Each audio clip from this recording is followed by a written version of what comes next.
Welcome to Where Secrets Go to Die, the disappearance of Derrick Henagan. From the Detroit Free Press, I'm John Wisely.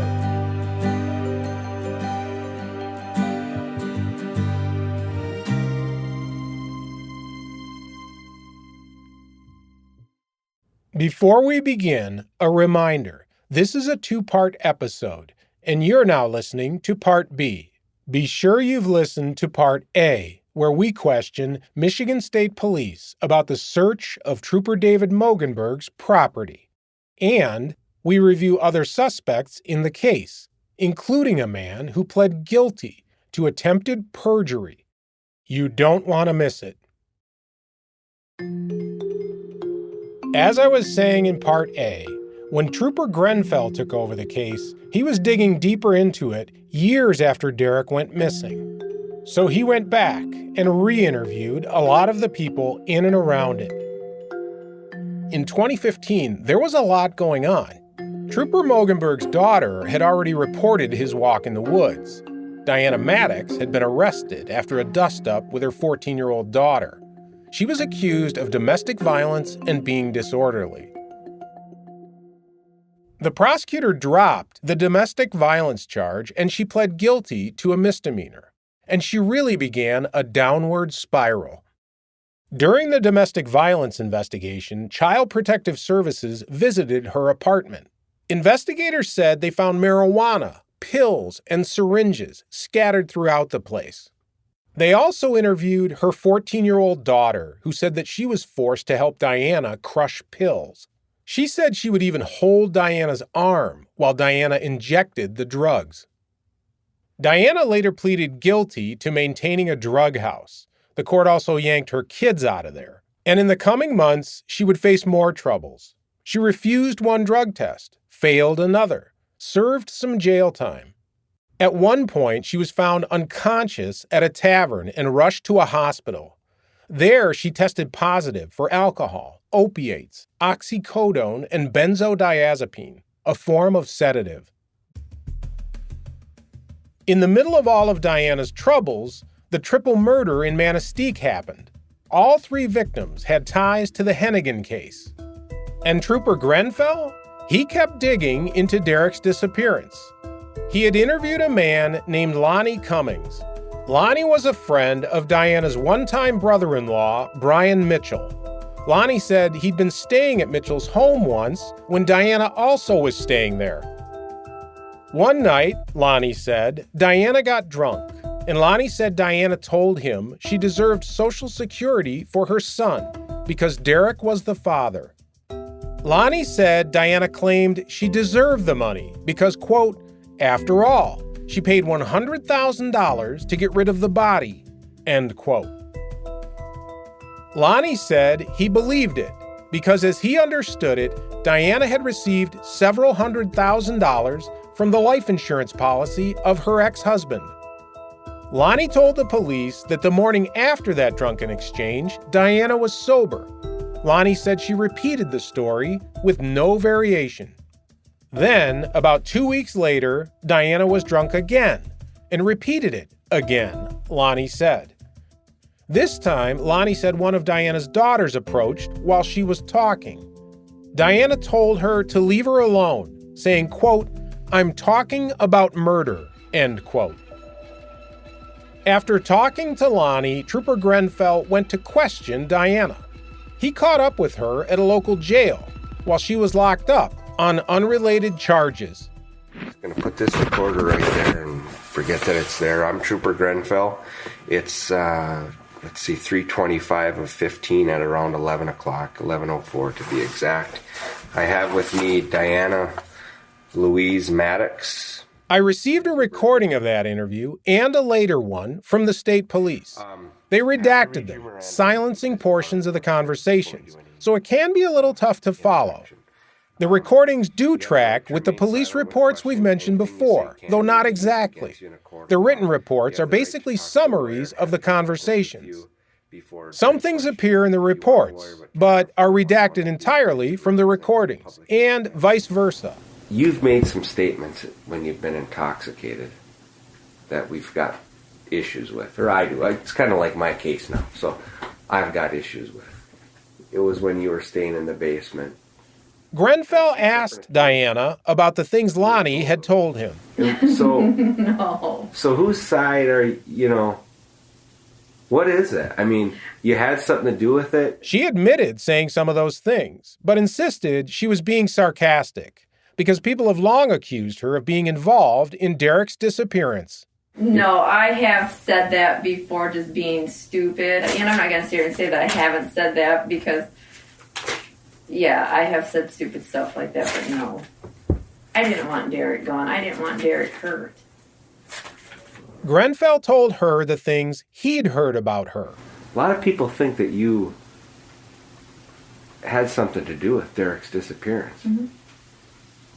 And I'm on the fence. I mean, I'm not going to accuse you of something unless I'm pretty confident that... Right, they said I paid my brother. They said I've done this, I've done that. So what is the truth? I've never shot a rifle in my life. But why do you keep saying rifle? That's how he died, didn't it? And you know that. No, I don't know that. Well, you said that twice now, that you've never shot a rifle. Because that's what they said. He got shot with a rifle. Right, okay, all right. And this is a guy who never shot a gun. It's not clear to me who Dyanna was referring to when she said they said he got shot. She described getting phone calls from people who'd heard jailhouse gossip. Grenfell asked Dyanna a point-blank question. Did you kill Derrick? No. Not at all. No. Do you know that he's dead? I'm not 100% sure. Do I think he's gone? Yeah. And I think that because Derrick never left me alone.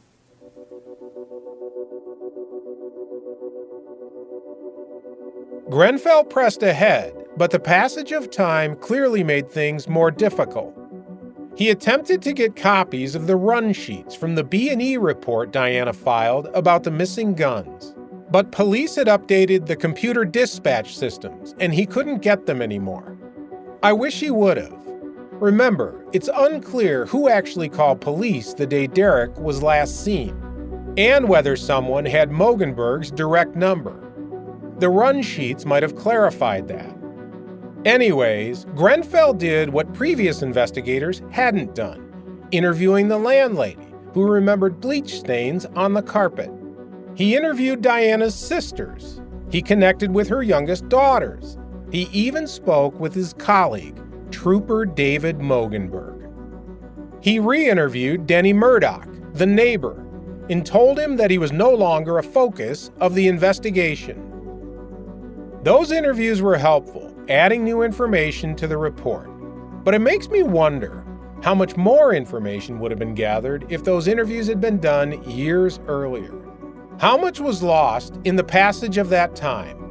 Several of these people struggled to pin down precise dates for some of their memories. They knew it was all around the time of Derrick's disappearance, but it's not like they'd written them down on a calendar. Grenfell did get some memories that were fresher. Grenfell tracked down Dyanna's brother, B.J. Foster, who told him something startling from the day before they spoke. B.J. was working a DJ gig in the area. He said Dyanna stopped in and handed him a piece of paper. Printed on it was the text of the Fifth Amendment. The report doesn't say if B.J. still had the piece of paper. That amendment, of course, gives people the right to refuse to give testimony that might be self-incriminating. B.J. said he warned Dyanna that she looked guilty when she's running around telling everyone to plead the Fifth. Now, I should note, around this time, B.J. failed a polygraph test that he was given by the state police. The records show the test was related to Derrick's disappearance, but they don't show what specific questions he was asked. He blamed his failure on drinking until 5 a.m. the day of the test.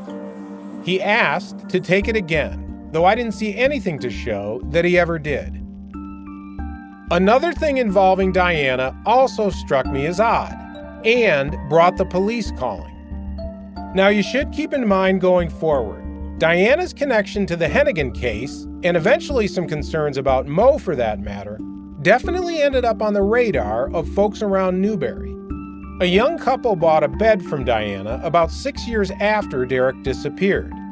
They knew her reputation, and when they found what looked like bloodstains on it, they called the cops. Lab tests didn't find any blood. Two more bizarre things to note, both involving Mogenberg's house. Remember, shortly after his death in May of 2015, the state police sent cadaver dogs there. Well, a few months after that, the state police were back there again. This time, they were investigating a missing wood boiler. Mogenberg's bank had foreclosed on the house, and it sat empty for months. A property management company was keeping an eye on it. They realized that the wood boiler was gone, so they called police. The investigator who worked the case was told Trooper Nathan Grenfell may have some information that could help. Grenfell had had a text exchange with a local sheriff deputy who was a friend of Mogenberg. The deputy said he and another Mogenberg friend had removed the boiler. The report doesn't make clear who sent which text or when they were sent, but the content of the exchange is interesting. Remember, these are texts between Trooper Nathan Grenfell, who worked the Henagan case hard in 2015, and a local sheriff deputy who we're told was a friend of Mogenberg. Quote, "Ashes are still in it. You should dig there too and see if there are any bones remaining." Then a reply, "You will not bait me into a debate on this. Sorry, I cannot and will not talk about it." Then another reply, "Wasn't trying to, just saying, leave no stone unturned. Better check the ashes in the outdoor wood burner." Another message, "There could be evidence." Really? Another message, "What if?" Yet another message, "We just disconnected and mowed," I think he meant moved, "the outdoor wood burner like a week ago. Think about it. Who would ever think to look for bones in the ashes of that thing? It would be a good place to check." Another, "So you stole the wood burner from the bank?" One more, which I take to be sarcastic. "Yup, you should have seen me out there trying to get rid of that wood burner full of charred human bones. I flew in with a hook on a helicopter, latched onto it, and picked it up and dropped it off." End quote. The report doesn't say if the wood boiler was ever searched, let alone whether anything was found. Property management company wasn't sure if it had been stolen or sold. In either case, the property owner didn't pursue the theft complaint, and that was the end of it. Another interesting thing about that report was that it was never connected to the Henagan case file as far as I can see. It had its own file number. I lucked into it when I requested all reports that included Mogenberg's home address. But something else connected to Mo did end up in the Henagan file.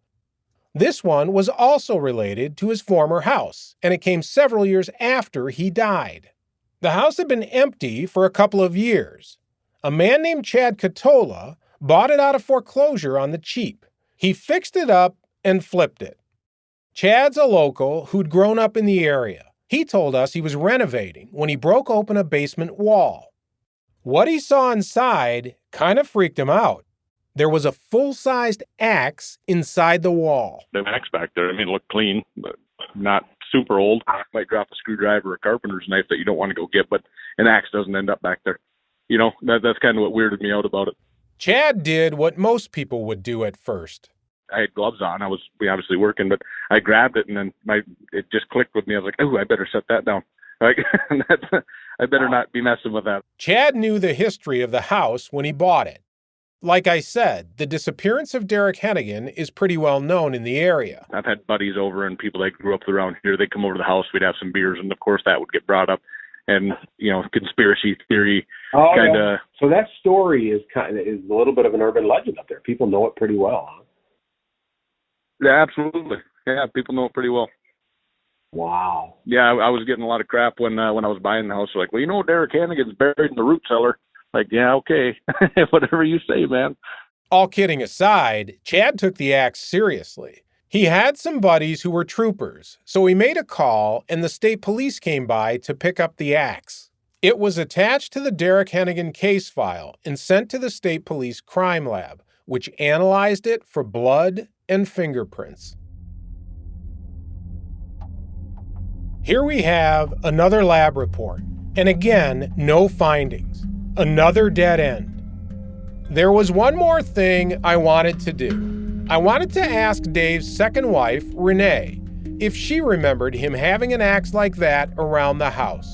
She lived with him there for years. Maybe she would know. So I phoned her down in Kentucky and explained this odd finding. And the homeowner kind of knows the story.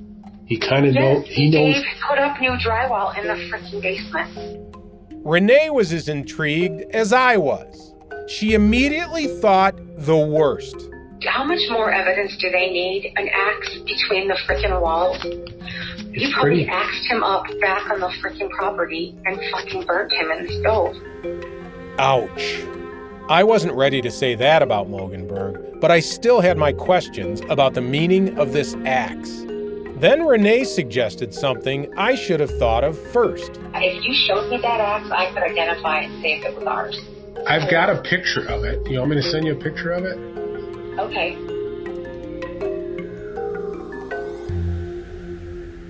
Did that come through? Oh, yeah. Oh, yeah. That's ours. Yes, that's our axe, yeah. We'll be back after the break. And we're back. So what can we make of this? The axe in the wall, the wood-burning water heater, the bleached carpet, and the patched drywall. Then you've got the triple murder and the journals that we were told disappeared, the report of a makeshift graveyard, and the brutal cop who calls his daughter a goddamn traitor. Not to mention the bullet-riddled blue jug. The scent in the air that tickled a search dog's nose. The redacted police reports, the reluctant brass, and the silence of certain cops who know the most. There's so much here, and yet there's so much we don't know. You put it all together, and you begin to sense the frustration that Jody Newman has felt for years of following this case. You can sympathize with Missy Carriage, who lost a daughter in a drug plague that never really ended. You feel for the two families of a state trooper who was clearly a violent man. I think about Dyanna and her downward spiral and her telling others to plead the fifth. Police were eyeing her closer than ever. In an interview in January 2016 in a different jail, Trooper Grenfell peppered Dyanna with questions. You've told the whole story to me with facial expressions, emotions. I've been watching your eye twitch. Oh my God. At a certain point. Trying to stare right back at you, and because when you smile, it's going to make me smile, but no. We have a police report that summarizes this meeting, but we also have video, which we received under a public records request. Check our show notes for a link to see some of it. They spoke in a small room with a desk in it. Grenfell is in his trooper uniform on one side of the desk. Dyanna is sitting on the other side in an orange jail jumpsuit with what looks like a white sweatshirt underneath. Her hands are handcuffed in her lap, and she moves them in unison when she's making a point. Grenfell moves around in his chair during the interview, even putting his feet on the desk with his hands clasped on the top of his head. I believe you. Good! Again, some details are heard in the recordings but not included in the written reports, and vice versa. Dyanna said the reports of the girls buying bleach were absurd. But she did say that they may have used OxyClean on the carpet because the kids had spilled red Kool-Aid. There's never come back to the house. Okay, he didn't come back to the house. I'm beyond that, okay? I know that you're not a cold-blooded killer, and whatever happened, however it happened, I didn't do anything today. was not intentional. I didn't do anything. Grenfell asked her about some of the things other people had said. Why did Trissa hear gunshots in the woods when you went out in the four-wheeler? That I have no idea.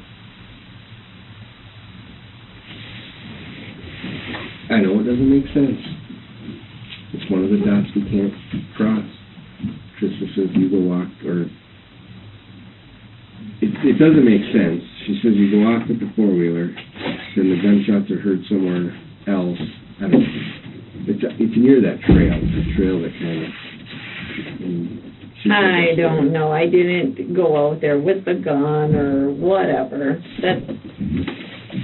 That's where it's not right. He asked her about the story of the frantic phone call with claims there was blood all over, about her sister Christina saying she saw blood on the floor.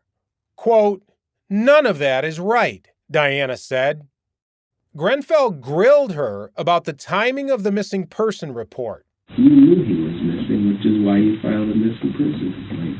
You knew he was missing, and you had to file a missing persons complaint to cover your ass. That's what set this whole thing in motion, yes. Isn't that true? Yes, it is. No, it's not. I filed it 4 days later when the coast was clear, when the house was cleaned up, when everything was cleaned up, and we got rid of them, and everything was all set. Okay, now let's file a missing persons complaint. And let's meet Trooper Wilson at the Bears Den so he's nowhere near the house. I don't recall that. Why would I meet him at the Bears Den? I don't recall. And I don't know what happened with the drywall. I don't even know if that's relevant, but you did repair the drywall because you actually painted it, and the paint didn't match. I didn't repair a whole thing of drywall. I do know that. I remember bringing somebody did a repair. I don't know if it's you, BJ, DJ, Smoogie, Smitty, Smutty, whatever. But somebody made a drywall repair, and the paint didn't match. Mm-hmm. The dog hit on the register. The TV, I think, fell and did down to that when we were trying to hang it. But it didn't do anything to the register. This is the evidence.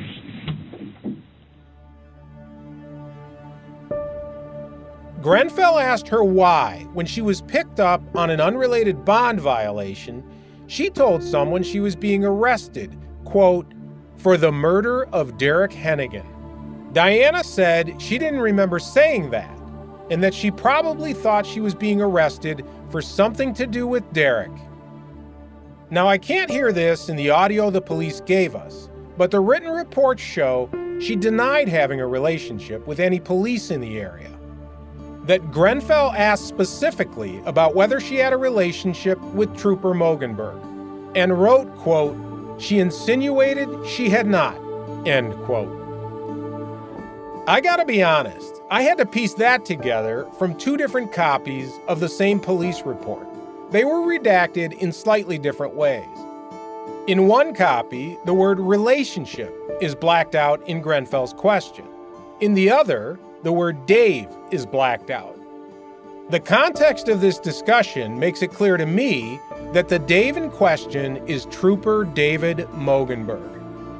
And it sure seems like the state police didn't want us seeing those words, Dave and relationship, in the same sentence. Dyanna told Grenfell that he needed to be looking at other theories. You're looking in the wrong direction. You turn around and look the other way, and you could probably figure it out. I don't know. I would take what Keith had to say, what Heather has told me. Believe me for a minute. Grenfell told Dyanna that the result of the polygraph test she took in January 2009 was inconclusive, meaning the examiner couldn't say if she was being deceptive or not. The report originally noted she had passed, but a second polygraph examiner would end up reviewing it and changing the result. Dyanna seemed shocked to hear it was inconclusive, and she asked to see the test result, though there's nothing in the file to show that she ever did. Does that change things? I don't know. I want to see it because I don't believe it. I don't see how I fail when I'm not lying. I'm not lying to you now. I haven't lied to you all day. That interview in January 2016 appears to be the last time Dyanna Maddox talked to police about the Derrick Henagan case. So the police investigation took a long road, with some unexpected turns, including a look at Trooper Mogenberg and a deeper probe of Dyanna Maddox. She became quite familiar to police as she faced a string of arrests for drug crimes, but she always seemed to plead guilty and avoid serious time. Until she didn't. What she was accused of next is the kind of thing that shocks the conscience, the kind of thing that can land you in prison rather than the county jail. Like everything else about this story, there's a twist. All rise for the Honorable William Carmody presiding.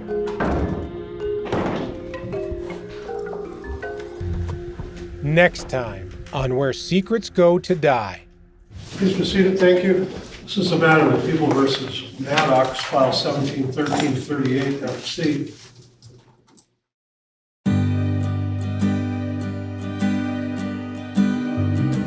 This podcast is a production of the Detroit Free Press. It was investigated, written, and hosted by me, John Wisely. Our executive director is Anjanette Delgado. Our executive producer is Darcy Moran. Kathy Kalashevsky is our story editor, and Jim Schaefer is our managing editor. Nicole Avery Nichols is editor of the Detroit Free Press. Sound design and mix by Garrett Tiedemann. Original theme music by Camilla Cantu and Brian Castillo. Thanks to associate audio producer Robin Chan and development and contributing producer Tad Davis. And a special thanks to former Free Press photojournalist Kathleen Galligan, whose initial reporting was instrumental to this story. Additional audio in this episode was provided by Jody Newman and Megan Mogenberg. For more on this story, including photos, videos, and source documents, see our Where Secrets Go to Die show notes. If you have a tip for me, you can send it in an encrypted email to wiselyj@proton.me. To support investigative journalism like this, become a Detroit Free Press subscriber. Also, be sure to rate and review this podcast. That's a huge help to us. See you next time.